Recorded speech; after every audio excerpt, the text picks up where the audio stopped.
नमस्कार. अजिंक्य तारा त्या या मालिकेतील आज हा 14वा भाग. रोमपासून आपण सुरुवात करणार आहे. सुरुवात करण्यापूर्वी मला एक गंमत वाटते की ह्या मालिकेआधी मी सातारा ते सिंगापूर या पुस्तकाच्या अभिवाचनाची मालिका केली. त्याला सुरुवातीला रिस्पॉन्स खूप कमी होता, म्हणजे 200-400 वगैरे यायचे. लोकांना वाटतं की नवीन काय असणार यामध्ये. पण आत्ता मला असं वाटतं की लोकांनी सवय व्हायला लागते, प्रेक्षकांना किंवा श्रोत्यांना तशी सवय झाली. त्यामुळे या मालिकेला आपण उत्तम प्रतिसाद देत आहे. मला फार त्याचा समाधान वाटते. या निमित्तानं आपण आपले विचार किंवा हे प्रवासवर्णन तुमच्यापर्यंत पोचतं आहे. आणि एका तऱ्हेनं हे खरं तर खूप वर्षापूर्वीचं आहे, म्हणजे 35 वर्षापूर्वीचं आहे. पण तरीही मला असं वाटतं की त्याचा आनंद तुम्ही घेत आहे आणि त्याचा तुम्ही आनंद घेत आहे याचा मलाही आनंद आहे. असो, फ्लॉरेन्स सोडताना सूर्य माध्यानीच आला होता. मला सहजच एक जुने काव्य आठवले. कवीचे नाव आठवले नाही, पण बहुधा मोरोपंतांचेच काव्य होते. सूर्य उगवतो तेव्हा त्याच्या प्रकाशाने सृष्टी उजळून जाते, पण जेव्हा तो उच्चपदी विराजमान होतो तेव्हा सर्वांना तापदायक ठरतो. तद्वत कर्तबगार पुरुष मोठ्या पदावर चढले की जगाला त्रास देतात अशा अर्थाचे काव्य होते. त्याची शेवटची सार्वशात्मक कळ होती, ती मात्र आठवत होती. अत्युच्चपदी थोरही बिघडतो हा बोला आहे खरा. आपल्या मनाची मला गंमत वाटते. कोणत्या जुन्या जुन्या गोष्टी एकदम आठवतात. मेंदूच्या कॉम्प्युटरमध्ये भरला गेलेला डाटा तेव्हा अचानक प्रिंटआउटमध्ये आल्यासारख्या वाटतात त्या. अर्थात इथे मुख्यतः भुकेचा होता, कारण वॉकिंग सिटी टूर या गोंडस नावाखाली आत्तापर्यंत तुझी भरभक्कम पायपीट झाली होती. फ्लॉरेन्स ते रोम हे अंतरी काही कमी नव्हते. आता जेवणासाठी 1.5 तासाने एका मोटेलात थांबू असे मधाचे बोट लावून आमची बस सुटली होती. पण भुकेची गंमत अशी असते की रिकामा वेळ असला की ती जास्त जाणवू लागते. त्यामुळे तो 1.5 तासही खूप लांबला असे वाटत असतानाच एकदा ते मोटेल आले. मागच्या मोटेलप्रमाणे इथेही स्वस्त आणि मस्त असा सुखद जेवणाचा अनुभव आला. या मोटेलमध्ये पाणी तापवण्यासाठी व काही प्रमाणात स्वयंपाकासाठी सौर ऊर्जेचा वापर करण्यात आला होता. इमारतीच्या मागच्या बाजूला एका ओळीत अनेक सौर पंखे लावले होते. आमच्या गृहखात्याने भारतात सौरचूल विकत घेतली होती आणि त्यातील भात मंदाग्नीवर शिजल्यामुळे कसा छान लागतो हे माझ्याकडून अनेक वेळा बदलून घेतले होते. त्यामुळे मी तत्परतेने हे सौर पंखे तिला दाखवले. याची नीट माहिती घेतली तर आपल्या घरीसुद्धा असे बसून घेता येतील असे मौलिक मत तिने प्रदर्शित केल्यावर मी बघू चौकशी इथे करण्यापेक्षा आपण आता रोमला जातोय तिथेच करू असे गळगळीत आश्वासन दिले. आता आपल्याकडे सोलर आत्ता या 2021मध्ये सोलर खूप पॉप्युलर झाला आहे. अनेक ठिकाणी सोलर एनर्जी पार्क निघालेत. वाऱ्यावरनं वीज घेणाऱ्या विंड मिल्स निघाल्यात. समुद्राच्या पाण्याच्या लाटावून करायचं चालू आहे. पण तेव्हा ते होतं. आपल्याकडे सूर्याला देव मानून रथसप्तमीला आपण त्याची पूजा करतो. पण खरे त्या सौरशक्तीला व्यसन घालून तिचा असा उपयोग करणारे पाश्चिमात्यच खरे सूर्यपूजक असे मात्र माझ्या मनात येऊन गेले. लिओचा आणखी कोणी मित्र भेटल्यामुळे बस निघायला अवकाश होता. म्हणून मग त्या रेस्टॉरंटमधल्या गिव्होनी नामक इटालियन माणसाची गप्पाचे सूत जुळवले. इटली हा आपल्यामध्ये फारच चिमुकला देश. एकूण क्षेत्रफळ सुमारे 3-3.5 लाख चौरस किलोमीटर आणि लोकसंख्या 6-7 कोटींच्या घरात. एखाद्या बुटाच्या आकाराचे या देशाचे एक टोक जवळजवळ 600 मैल भूमध्य समुद्रात गेलेले आहे. शिवाय सॅन मॅरिनो, सिसिली अशी जवळपासची बेटेही त्यात समाविष्ट आहेत. सिसिली म्हटल्यानंतर आपल्याला माफिया आठवतं, गॉडफादर आठवतो. मुख्य व्यवसाय शेती आणि इंडस्ट्री. गहू, मका, द्राक्षे, वाईन्स ही मुख्य पिके, वाईन्स आणि मोटारगाड्या, रसायने ही प्रमुख उत्पादने. गप्पा मारता मी गिव्होनाला सांगितले, खरे तर आमच्या पंतप्रधानांची पत्नी इटालियन आहे, त्यामुळे तुमचा देश म्हणजे आम्हा भारतीयांची सासूरवाडी म्हणायला हरकत नाही. तेव्हा राजीव गांधी पंतप्रधान होते आणि त्यामुळे सोनिया गांधी या इटलीच्या, त्यामुळे असं म्हणत होते. इटालियनमध्ये सासऱ्याला सॉसेरो, सुनेला नेओरा आणि जावयाला गेनोरा म्हणतात अशी मौलिक माहिती त्या गिव्होनीने मला पुरवली. सासरा आणि सॉसेरोमधील साम्य बघून मला विशेष वाटले. आम्ही इटलीचे गेनोरो म्हणून गिव्होनी जावयापूर्ण एक बियर घ्या म्हणून आग्रह केला. पण नेओराने म्हणजे माझ्या पत्नीने, अहो तुमच्या गप्पा इथेही सुरू झाल्या का? बसमध्ये सगळी माणसे केव्हा जाऊन बसलीत, आता उठा असा सज्जड दम दिल्याने मी बियरवर पाणी सोडून बस गाठली. इटलीची तुरीन आणि मिलान ही 2 मुख्य औद्योगिक शहरे. वाहनांच्या बाबतीत फियाट आणि वेस्पा या 2 कंपन्यांच्या सहकार्याने भारतात सर्वप्रथम मूळ धरले आणि आजही या गाड्यांची लोकप्रियता अबाधित आहे. मी तेव्हा होती, आता फियाट नामशेष झाली आहे. वेस्पाच्या जागी बजाज आलेली आहे आणि आता इलेक्ट्रिक स्कूटर्सही आले. फियाटमध्ये कॅथॉलिक धर्मसंस्थेचे म्हणजे व्हॅटिकनचे बरेच भाग भांडवल म्हणजे जवळजवळ मालकीचं आहे असे म्हणतात. त्या कारखान्यावरून आमची बस गेली खरी, पण आत डोकावून कारखाना पाहावा इच्छा मात्र पुरी झाली नाही. कदाचित आम्हाला दाराशीच, का हो इकडे कशाला आलात? तुमचे जपानची सुझुकी, टोयोटो, होंडा वगैरे कोलॅबोरेशन चालू आहे ना, मग तेच बघा असेही पुणेरी पद्धतीने कदाचित सुनावले गेले असते. या संदर्भात आम्हा मित्रामध्ये गप्पा चालतो असताना एका मित्राच्या पत्नीने, अर्थात तिच्या मालकीची फियाट गाडी होती हे वेगळे सांगायला नको, त्या मित्राच्या पत्नीने प्रौढीने सांगितले, त्याचे काय आहे, फियाटसारखी कार नाही हां. आय टेल यू, फियाट हे नावसुद्धा फर्स्ट इन ऑल टेस्ट याची अध्याक्षरे FIAT, first in all test घेऊन डिसाईड केले आहे.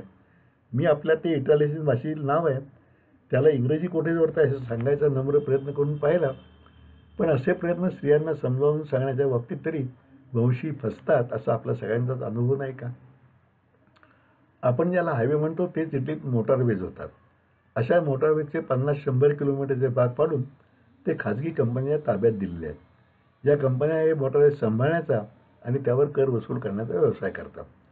त्या कंपनीच्या हायवेवर शिरताना नाके असते आणि तिथे प्रवाशांच्या संख्येनुसार वाहनानुसार कर घेतला जातो. आपल्याकडे ठाण्याच्या खाडीपुलावर टोल घेत असत ना, त्याप्रमाणे या पद्धतीमुळे तेल असतं त्याचप्रमाणे या पद्धतीमुळे सर्व रस्ते अतिशय सुरेख ठेवले असून त्यावरून प्रवास करणे हाही सुखाचा भाग आहे. आपल्यासारखा तिथे अजून कोणी हायकोर्टात रीट वगैरे केलेला नाही. कदाचित तशी टोल पद्धत त्यांच्या कायद्यातच समाविष्ट असेल आणि म्हणून रस्त्यावरच तेथील बोगदे उत्तम राखले आहेत. आपल्याकडे सुद्धा असा प्रयोग करून पाहायला हरकत नाही. खंबाटकी घाटाऐवजी तिथे बोगदा काढून त्यावर टोल वसूल करायची परवानगी दिली तर टाटा, बिर्ला, अंबानी कोणीतरी पुढे येऊन हा उद्योग नक्कीच करतील. हे मी लिहिलं तर 85 साली बोगदा व्हायला त्यानंतर 20 वर्षे उजाडली, पण 20 वर्षानंतर खंबाटकी बोगदा झाला आणि तो एका बाजूने झाला. करताना 2 बाजूने करायचं सुचलं नाही कोणाला. आता दुसऱ्या बाजूने करायचा प्रयत्न सुरू आहे. गंमत असते, म्हणजे आपण थोडंसं करतो पण पूर्ण विचार न करता करतो असं मला वाटते. आणि टोल रस्ते आपल्याकडे झाले, पण त्याचंही गौडबंगालच आहे की टोल किती लावायचा, किती वाढवायचा ही काही हल्ली कळत नाही. रोज नवनवीन पॉलिसी आपण आत्तासुद्धा ऐकतोय. या सगळ्या ह्यावर मध्येच कुठेतरी पोलिसांची, म्हणजे त्याला पोलिसी म्हणतात, पॉलिसी गाडी थांबली आहे. येणाऱ्या जाणाऱ्या गाड्या थांबवून त्यांनी गोंधळ निर्माण केला आहे आणि ड्रायव्हर्स आपापल्या गाड्या थांबवून त्या जीपकडे जात आहेत असे आपल्याकडे हमखास दिसणारे दृश्य इथं दिसलं नाही. कधी तेथील कायद्याच्या राज्यामुळे आपल्याकडील कायद्याचे ज्ञान तेथील जनतेला नसावे. खरे तर इटालीतून बरेच तंत्रज्ञान आपण आयात करत आहोत, त्याबदली आपणही हे ज्ञान त्यांच्याकडे निर्यात करायला हवे. इटालियन मार्बल जगप्रसिद्ध आहे. करारा या नावाचे मार्बल करारा मार्बल म्हणून त्यातल्या विशेष मानले जाते. रोमच्या रस्त्यावरच हे करारा गाव सुद्धा लागून गेले. रोम आले म्हणता म्हणता संध्याकाळ झाली होती. रोमच्या एका टोकावरून दुसऱ्या टोकाला असलेल्या हॉटेल डोव्हरपर्यंत पोहोचेपर्यंत सर्व शहर उजळले होते. दिवे लागणी झाली की सातारची आठवण यायची. पत्नीला तर आता मुले खेळून आले असतील. आजींनी देवाजवळ सभे लावून नातवंडांना पकडून शुभंकरोती म्हणायला लावले असेल. अशा आठवणींचे भरते आले. दिवसभर कुठेही भ्रमंती झाली तरी संध्याकाळी आपले घरटेच आठवते नाही का? याला कुणीच अपवाद नसतो. आपण रोमला पोचल्यावर नेहमीच्या चालीने ट्रान्सफर टू हॉटेल हा तासाभराचा समारंभ पार पाडून आम्ही आपापल्या खोलीत पोचलो. इथेही मूळ कार्यक्रमात दिलेले हॉटेल बदलले होते. हॉटेल डोहर बाहेरून तसे सुमारच वाटत होते, पण आत गेल्यावर त्याचा चांगुलपणा लक्षणीय होता. सकाळचे जेवण असं न झाल्यामुळे सगळ्यांना भूक जाणवू लागली होती. त्यामुळे वॉश वगैरे घेऊन 8 वाजता हॉटेलच्या लॉबीत जमूया असे जणू ठरले असल्यामुळे सर्वच मंडळी अगदी वेळेत हजर झाली.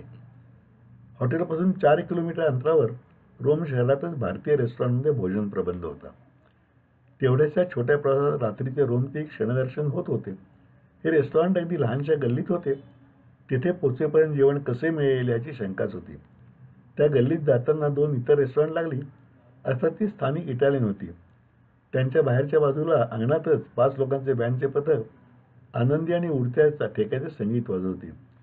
भोजनभवनची तेथेही झोंबड होती. ही बहुधा रेस्टॉरंट गल्ली आहे म्हणून प्रसिद्ध असावी असं आपलं मला वाटून गेलं. आमचे रेस्टॉरंट ते 10-12 टेबलांचेच होते. एस श्रीकांतन म्हणून त्याचा चालक होता. हे महाशय आपल्या मधील वकिलातीत क्लार्क कम टायपिस्ट म्हणून नोकरीला गेले. नोकरी करत असताना त्यांना हा व्यवसाय स्फुरला आणि शेवटी नोकरीचा राजीनामा देऊन ते पूर्णपणे हे रेस्टॉरंट चालवतात. यालाही बरीच वर्षे झाल्याने आणि अंगभूत कष्टाळू प्रवृत्तीमुळे त्यांचा उत्तम जम बसला आहे. आपण महाराष्ट्रीयन नुसतेच आपल्याला जमणार नाही ते होणार नाही असे म्हणत बसतो. जेवणाचा बेत असा रुचकर होता की जणू भारतातच जेवतोय. त्यातच बटाटे वडे आणि चक्क कांद्याची भजी पाहिल्यावर तर आम्ही विरघळलोच. जेवण संपून श्रीकांतची गप्पा मारताना म्हणते, अहो हे सगळे कसे जमते? त्याने मला सांगितले, भवशी सर्व भारतीय टुरिस्ट कंपन्या माझ्याकडे येतात आणि आपण माल चोख दिला की पैसे द्यायला कोणी कुरकुरत नाही. इतक्या सोप्या शब्दात त्याने जणू यशस्वी व्यवसायाची गुरुकिल्ली सांगितली. मूळ कार्यक्रमाप्रमाणे सकाळी उठून रोमची नगर प्रदक्षिणा होती. पण तो बेत बदलून आधी नयनरम्य कापरी बेटाला जायचे असे जॉनने ठरवले होते. पण कापरीत जायचे म्हणजे सकाळी उठून पुन्हा 3 तासांचा प्रवास होता. तेवढे मात्र सांगायचे नाही राखून ठेवले होते. सर्व मंडळी जेवून खाऊन निवांत झाल्यावर भरल्या पोटी या बदल्याबद्दल कोणी कुरकुर करणार नाहीत या खात्रीने त्याने त्याच वेळी हा बेत सांगितला आणि त्याला दिवसभराच्या प्रवासानंतर सुखभोजनाने पेंगुळ्या डोळ्यांनी सर्वांनी होकार भरला. सकाळी 7ला ब्रेकफास्ट होता. पॅरिसच्या अपेक्षेने ब्रेकफास्टला गेलेली मंडळी टेबलावरील मेनू बघून नाराज झाली. कारण टेबलावर फक्त साधा इटालियन क्रॅसिऑन म्हणतात तो ब्रेड आणि लोणी एवढेच होते. क्रॅसिऑन हा एक वेगळाच प्रकार आहे. आपल्याकडे बटर असतो ना त्यासारखा, पण आकाराने दुप्पट. बाहेरून आधी कडक आणि आत साधारण नरम. तो फोडायचा म्हटला तर कठीण.